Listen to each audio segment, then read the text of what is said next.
The richest man in the world came to the restaurant every day to eat a portion of fish, all because the dishes made by the head chef here were unmatched. That day, the richest man came as usual to eat, but after taking just one bite, he realized something was off with the taste. That's when he realized the owner might have changed the chef. So he immediately called the owner to ask what happened, but the owner, afraid the richest man would get angry and blame her, lied and said they hadn't replaced the chef at all. As soon as she said that, what she got in return was the richest man's boundless fury. Only then did the two women realize that they had made a huge mistake. It turned out that just earlier, they themselves had fired the head chef, and the chef was none other than the friend who had started the business with them. 10 years ago, the two sisters saw the man's talent in cooking and decided to partner with him to open a restaurant. And in order to make delicious food and keep customers coming, the man had spent the past 10 years constantly innovating and creating new dishes. This made the restaurant's business grow better and better. Customers all loved the chef's cooking.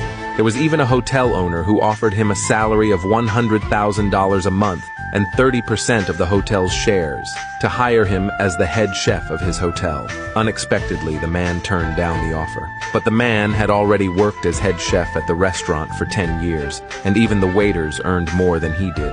Was the man really willing to endure this kind of humiliation forever? Hearing the owner's words, the man didn't take it seriously. He didn't want to abandon his friends, so he turned and left without looking back.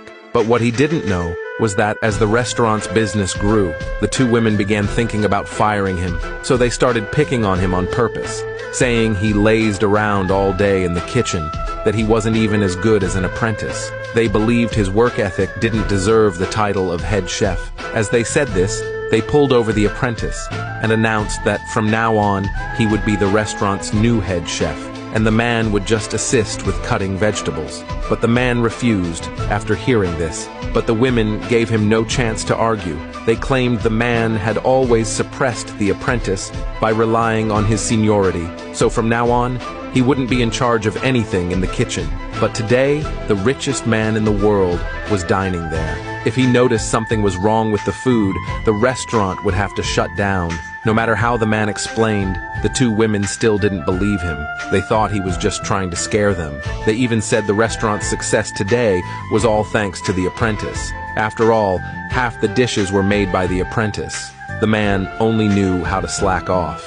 Seeing how much they looked down on him, the man finally realized that all his sleepless dedication to the restaurant over the past 10 years had ended up meaning less than what the apprentice had done. So the man